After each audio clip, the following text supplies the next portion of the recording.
السلام علیکم دوستانو، زه یم ستاسو ورور ستاسو ملګری محمد اسد او تاسو ګورئ رستم ټیچینګ چینل. ملګرو، زه به نن تاسو ته ښایم چې د یو نمبر ډیټا تاسو څنګه معلومولی شئ، یو عام رانګ نمبر.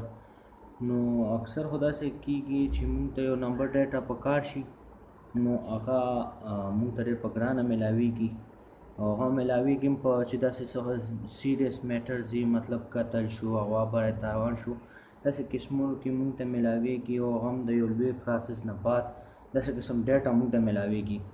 خو ما راوړی ستاسو لپاره یو داسې سافټویر په یو منټ کې تاسو د هر قسمه ډیټا معلومولی شئ او په یو کلیک سره، صرف په یو سافټویر سره، او چې د نمبر ډیټا چې نوم د چا دا سیم د چا په نوم دی، د کوم ځای دی، د پلار یې څه نوم دی او NIC نمبر یې څه دی.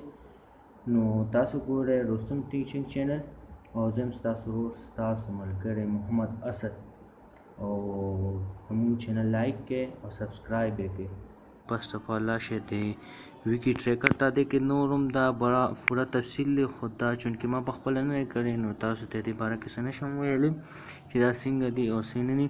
تاسو به راشئ ویکی ټریکر ته او دلته به نمبر ډایل کې بغیر د صفر نه. زه اوس دلته یو نمبر ډایل کوم 0304,547. تاسو کتلی شئ ما یو نمبر ډایل کو، تاسو ته پوره تفصیل وښیم.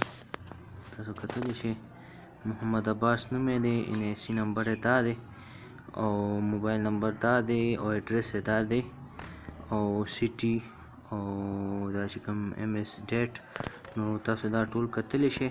که چېرې زموږ ویډیو تاسو ته خوښه شوي نو زموږ چینل لایک کړئ او سبسکرایب یې کړئ او داسې زه به تاسو ته نور هم انفارمیشن او ایزي ویډیو جوړوم او په پښتو زبان کې.